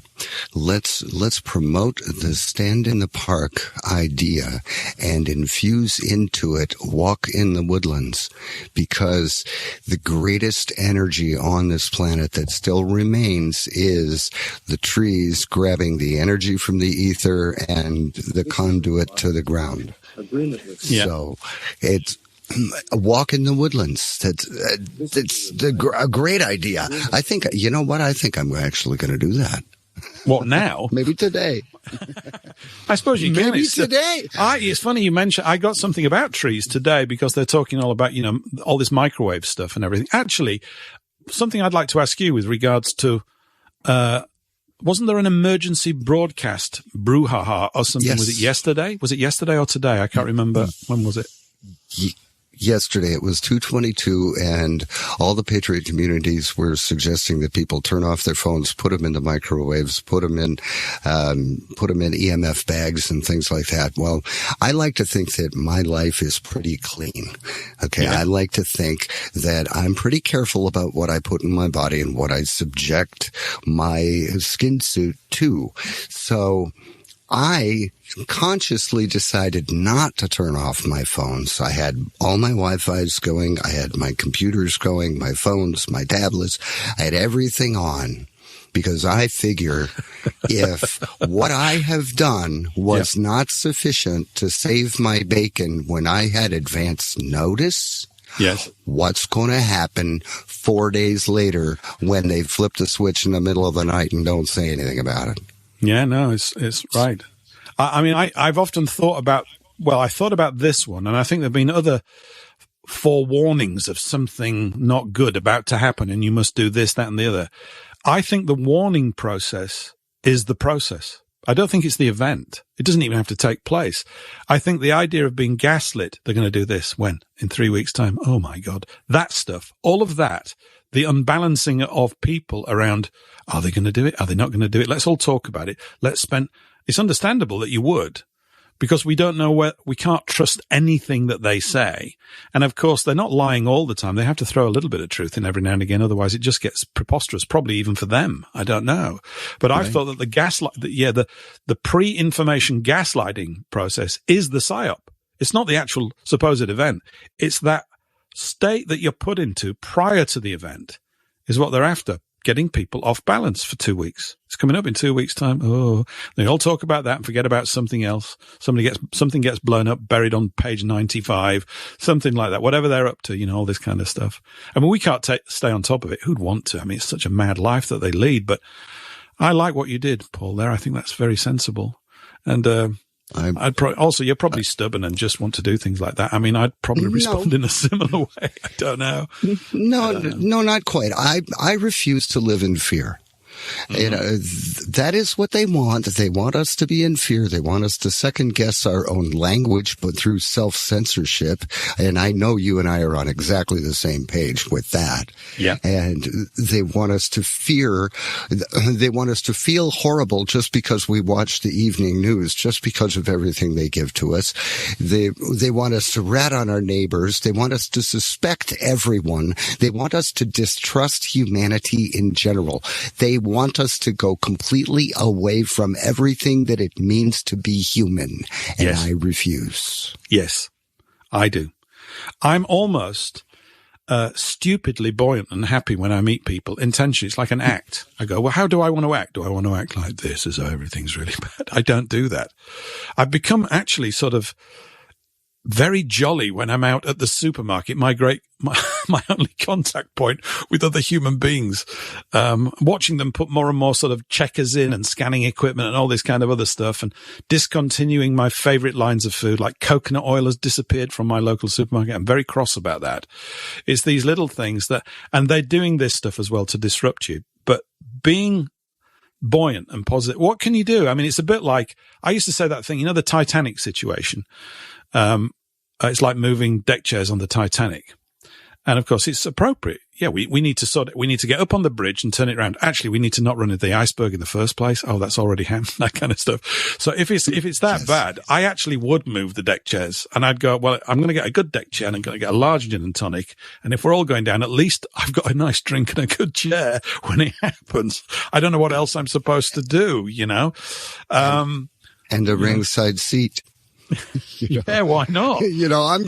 I may die in a few minutes, but boy, look at that view. Look at that view. And this is a fantastic drink. And I'm, yeah. There's a Zen story along those lines. You've reminded me, there's one of these, these Zen stories, which are always mockable from a certain perspective, but they're also useful. There's a guy running along a hilltop being chased by a tiger, and he gets to the end. And there's a precipice looking down, there's a drop of 40 feet. And you think, oh my God. And so he turns around, he sees this tiger coming at him. It's nearly, and he looks down at the bottom, he says, I'll jump off. And there's a tiger at the bottom as well. So he jumps off. And as he's falling, he passes a strawberry bush, and he gets hold of a strawberry and he eats it and goes, what a lovely strawberry. It's the same thing. That's it. Sorry, there's no punchline. That's it. It's the tigers and the strawberry story. So, yeah. So maybe if we're all plummeting, look out for that strawberry bush and grab one. You might as well at least enjoy a strawberry before it all goes splat or whatever. But I actually don't feel that. I'm making a joke of it. I don't think that's quite the way these things are going to unfold at the moment. So, and I think it's also causing us as a people in all our different nations to get more creative. I was out with these people the other night, and they were actually quite excited about the trouble that we're in, which I thought was really rather encouraging. They said, "Isn't it an amazing time to be alive?" I said, "Well, amazing's one word to describe it. Yeah, I suppose it definitely is." And you see this culmination of so many prophecies, if you want to look into that area as well, which you should. I mean, we ought to look into every single area that we can. And I know many people are. So there's a great deal, being brought back to the table for us all to digest and run through. So yeah, wonderful. Paul, what we'll have to do, Paul, because you're persistently calling in and improving the show, is that we'll have to talk afterwards about maybe working you into the show in a more, it's great talking to you about these things and getting a US perspective. Here I am in jolly old England. As you know, we're all very, very happy all the time over here. We're very merry. Well, I think that would be fun. And, if I could just share anything with your audience, the only thing you can do is keep your head up, your eyes open, and your heart as happy as you can, and just go through life. Yeah, someone wrote Paul v. Paul in one of the chat spaces. I saw it, so there you go. Although we're getting on famously, aren't we? So it's pretty good. And maybe I could set a rule that if you're not called Paul, you better not call in it because it's going to get confusing, So everybody's got to be called Paul from now on. There's a surfeit of Pauls. I suspect you were probably born around about the same time I was. Let's not go into that because it's too embarrassing for both of us. But my mum, I just think a lot of people were called Paul because their mothers were in love with Paul Newman or something like that. It's very strange. And I told my mum a lot. I said, couldn't you have called me something else? She said, it's a really nice name or whatever she said, because your mum gives it to you. So she loves the name. She said, why don't you like the name? I said, I can't do anything with it. I mean, what can you do with it? You can't abbreviate it. Pa. It's just ridiculous. And the only other thing is Paulie, which is really bad. And I'm not an Italian gangster from New Jersey. I'm not called Paulie. Right. I don't know anything about that. Those are the only ones that look tough, aren't they? So all my other mates, they just had, Williams, you get so many names, don't you? Get Will, William, Wills, Bill, Billy. Fantastic. 5 or 6 names there straight off the bat. So very useful. Anyway, never mind, Mum. I forgive you. So, well, with respect to me, I was named after the Apostle Paul. Well, I think I was too then. I'll claim that one. It's a little bit more elevated, isn't it? Yeah. And maybe we'll talk about the Apostle Paul later on. Another man I would suggest misunderstood, but that's a bigger tale to go into. But we'll get into that. We've got plenty of time going forward. Wonderful. Yes, we do. You can hang around if you like, Paul. 20 minutes. Yeah, I've got a clip or two. I've got another clip to play, actually. That was very interesting from that Canadian guy. So surveillance monitor analysis, reporting and technology. Learned listeners will, of course, be familiar with that, but that's what a smart city is. It's for them. It's not for you. And also, I don't know if you caught it the other week, I was talking about this abomination, this architectural abomination called the Line out in Saudi Arabia, which is 175 kilometers long. It's just, and 500 meters high, 200 meters wide, and will house 9 million inmates. That's my word. They say people, happy families, they say. These people who wouldn't even know what that means. Oh, goody. Yeah, it's absolute junk. I mean, it really is. It's just, they were saying things like, it's got timeless appeal because it's clad in glass and steel. I mean, what? That's not even a sentence. I mean, it just doesn't even make any sense at all. What they should have said, it's after Jeremy Bentham's prison designs. Everybody can see everybody else. We've got the whole thing. He designed I forgot the name of it, Opticon or something. A prison which he designed. Bentham was a foul creature, certainly from the other side, as far as I'm concerned.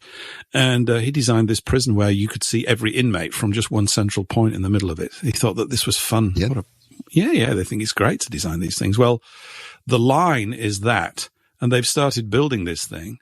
And it's so there's your surveillance, your monitoring, your analysis, your reporting, and your technology, everyone. Let's all go live in Saudi Arabia, all 9 million of us, and you'll never need to go outside again. Actually, you've got me rolling now. So there's adverts on. Have you got a lot of these in the States? It'd be interesting to share notes. We have ads running here on TV, a lot of them, about improving the comfort of the home, almost to excess, as if you're going to have this and you're going to have that. In fact, the clip I've got coming up is about that. It's about 5 minutes long. Have I got time to play it? Yeah, I do. We've still got about 20 minutes to go. So I'm going to cover that. In fact, I'm going to play it now, Paul. So if you want to hang around here in this space and hear it this way, that's great. Maybe we talk about it afterwards. Let me just play this. There's a newspaper over here. A broadsheet, a quality daily, although I don't know whether it actually still goes out as a physical newspaper, called the Daily Telegraph. It's long-standing and it's supposed to be conservative, although these terms don't really mean too much anymore. Anyway, recently, from their department, they released a 5-minute video. You're only going to get the audio here, but it doesn't really matter. The video's what counts. The audio's what counts. Let's listen to this. This is a 5-minute pitch from the Telegraph, selling you on the idea of a fully automated life and how great it is, even though no one wants it. No one wants this garbage. Here we go. It's part of the human condition to imagine what the future might look like.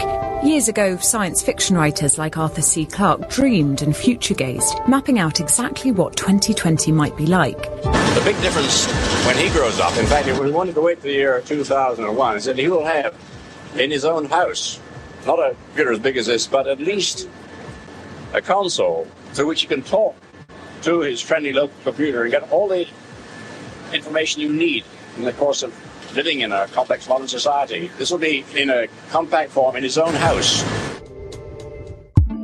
Our lives have changed so dramatically in the first 20 years of this millennium. But what will our domestic life in 2030 look like? What smart devices will be at the heart of our homes? And with assistive tech supporting us in our daily tasks, will there come a time when we never need to leave the house?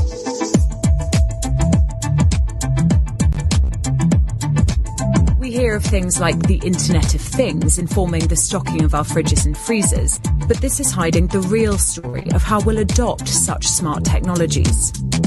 We've already invited extraordinary machine learning devices into our homes. 22% of UK households have one or more smart speakers, while the number of IoT-connected devices worldwide is projected to almost triple to 30.9 billion units by 2025. Yes, most of us only use an Alexa or Google Nest to listen to music, the radio, or play silly jokes with. But behind the scenes, big tech aims to make these products central to how our homes run.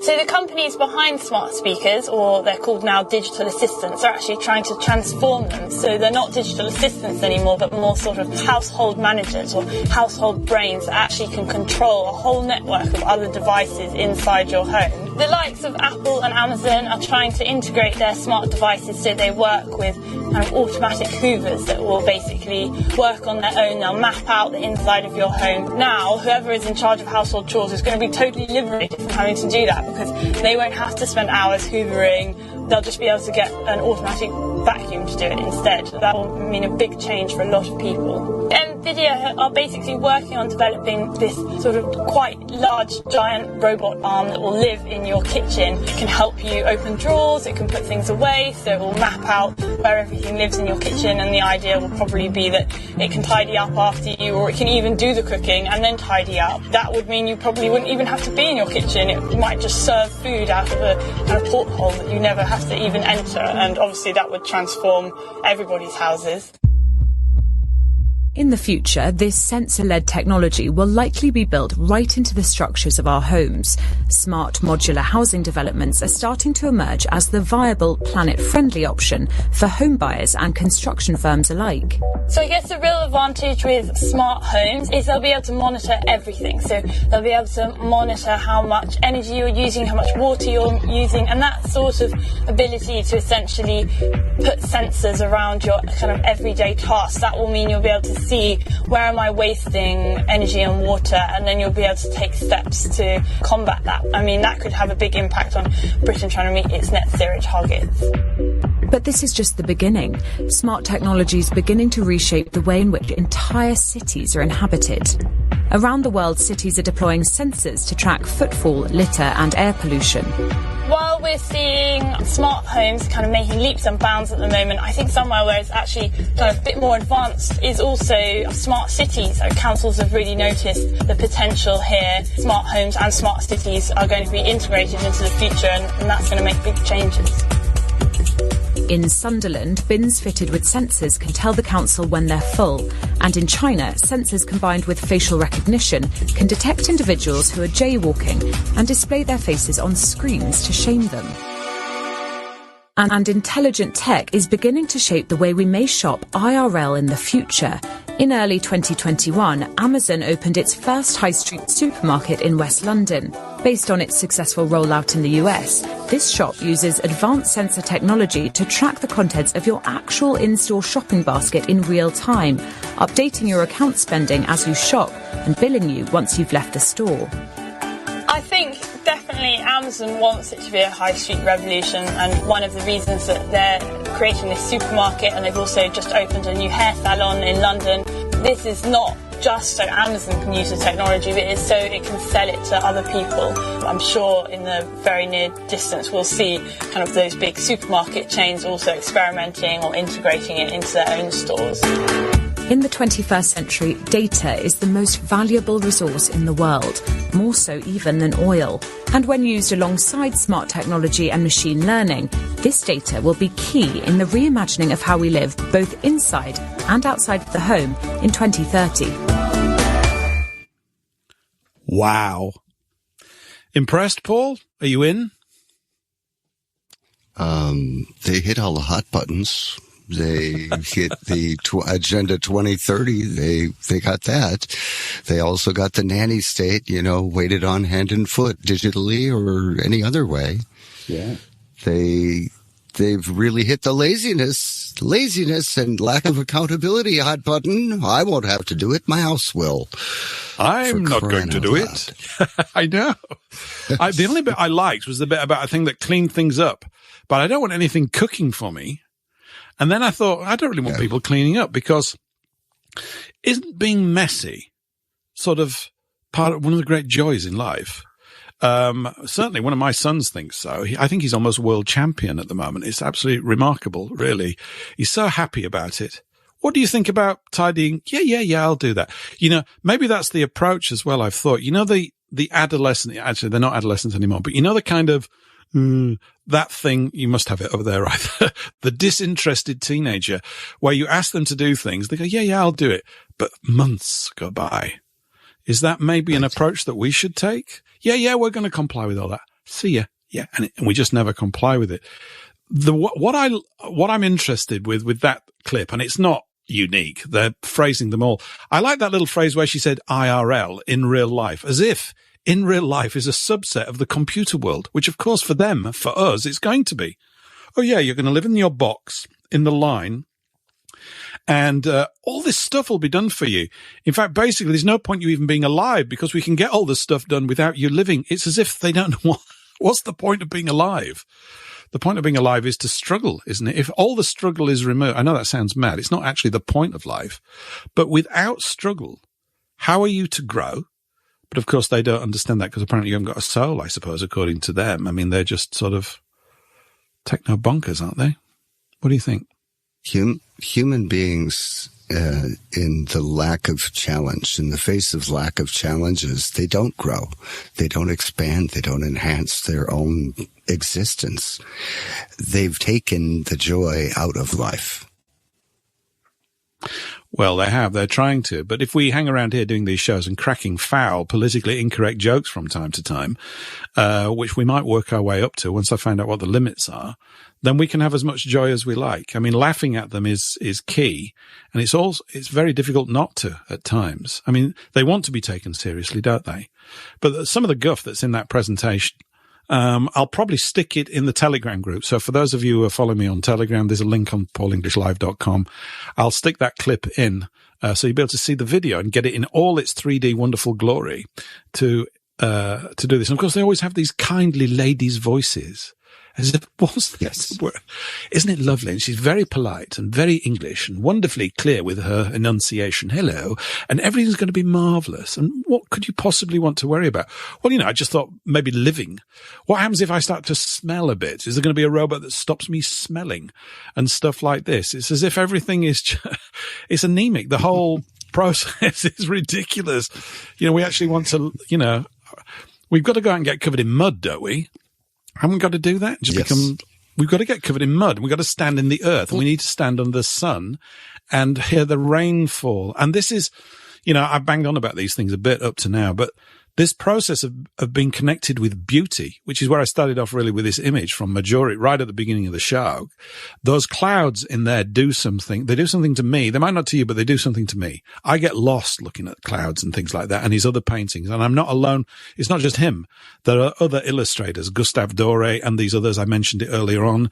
And as I'm doing these shows, I'm reminding myself of other things that I'm in love with.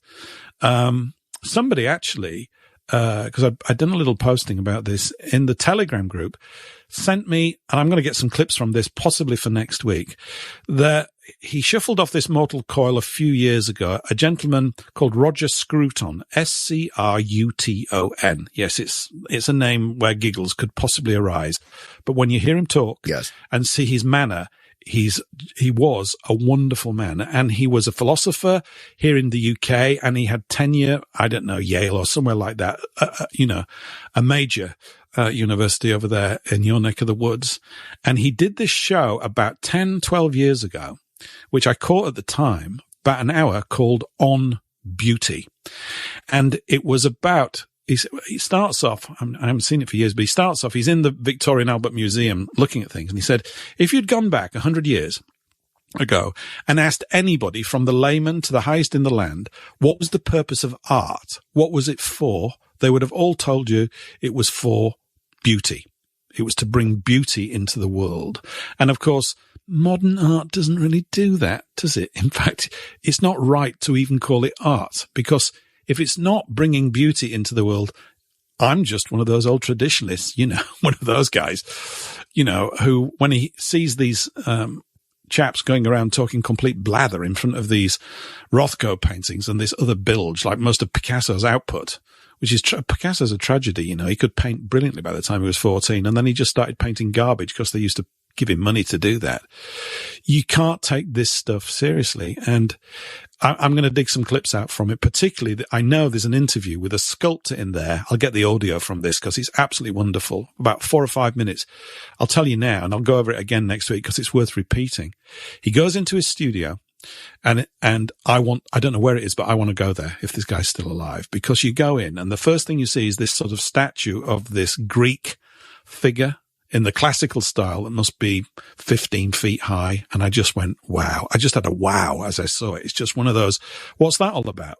It's not a thing to be analyzed. You have an emotion. Something comes over you when you're in the presence of, and someone doing that. And this guy's analysis of modern art, which I'm not going to cover now because I'll get the clip for next week, is brilliant. Absolutely brilliant. And I guess you might have to see that too, because he goes around a junkyard pointing things out, and then you suddenly see something strikingly beautiful. And the fact that it's in a junkyard is irrelevant. You just see this thing. He's looking at an old statue. Amazing stuff. So isn't that why we live? Don't we live for that? Don't we live so that we, from time to time, bump into poetic things? And that it's not unmanly to do that, which we've been taught it is, but it is not at all. All these wonderful, beautiful things that have been created. And the line is not one of them. Right. Well, if I could, I think that the initial response, what is art about? If you asked people decades ago, what is art for? It was a simpler time back then. It was a simplistic time somewhat. And their response would be to bring beauty to the world. But art is so much more than that, because art is intended to not only be pleasing to the eye in some cases, but it is usually to elicit an emotional response, either one of joy or one of sorrow or one of shock. That's what art is designed to do. It's designed to make you feel and to get in touch with emotions that perhaps you've buried because you're too busy with your nose in your smartphone, or too busy punching in, out, or waiting until your next coffee break. Yeah. It's about living. It is. And it's about reaching out, I think, to God. However people want to conceptualize that or think about that is massively important. All the wonderful buildings, the things that we remember, as it were, that our forefathers did, in so many cases, they are about them being inspired by that, by the not knowingness and reaching for something and creating beautiful things. I think it was, yeah, absolutely. I mean, it was just, and what you say is spot on. It is absolutely about those things. I think I was talking maybe to you earlier in the week, with regards to, Michelangelo's statue of David, which I'd seen a sort of documentary on earlier in the week, and it was the size of it. They had someone there, and you don't realize how big it is. And then they said Michelangelo's head came up midway to the thigh, and I'm going, wow. And it's perfect. He's doing this thing that's 2 times bigger than a normal man, or something, maybe 3 times bigger, and everything on it is just, it's incredible. It's absolutely incredible. And, we could never do that today. Yeah, we could. We just need to rechange what we think is important. It could be done.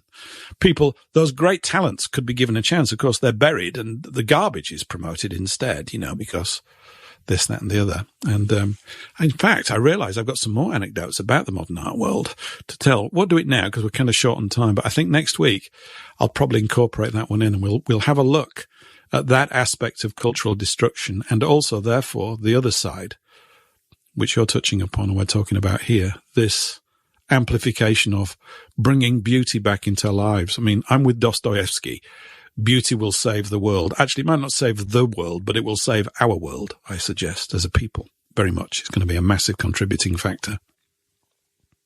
Yes, it will be. As long as people get back in touch with their emotions, if they remember they're human, feel something, go outside, get dirty, have fun. It's good for you. It is. It's very good. It's very, very good. We're coming up to the last couple of minutes of the show, Paul, so there'll be a little tune kicking in a few seconds' time. I'm just going to do a little bit of sort of shout-outs, and if you didn't catch it earlier on, although you probably did, this last hour has been going out through the usual outlets, but also we've bolted on. I've been invited onto this show, is now part of the WBN324.com station, which I'm thrilled about. So if you've joined and heard this and liked this or whatever, great, wonderful. It's been great to be with you, even though, of course, that's a metaphorical thing because I'm talking in my hut in the south of England, but it's been great to be here and to begin this sort of new process and to get things going. Paul, it's been great that you turned up and added pleasure. The first bit of dialogue I've had in 4 or 5 weeks, which is fine. It's okay. It's been really, really good. So that's been very good. Oh, there's the outro music. So we've got about a minute to go as we just wind down. I'd like to thank everybody that's contributed. Oh, by the way, there was something else I wanted to mention. Somebody called Giuseppe said Panopticon over on Odyssey. Absolutely right. The prison that was designed by Bentham was called the Panopticon. I knew it was ad opti in it somewhere. So that shows you how their minds work. You have to see all these sorts of things. Wonderful. Okay, we're kind of out of here. We're down to the last 40 or 50 seconds. Thank you, everybody, for being here this week. Next week, we're at 8 p.m. UK time, 3 p.m. Eastern, 2 p.m. Central, 1 p.m. Mountain, and midday Pacific. So we're just an hour later, but we're still on for 2 hours, and things are moving along quite nicely. Paul, it's been wonderful having you along. I'll be in touch, and thanks very much, everyone, for listening. Bye for now.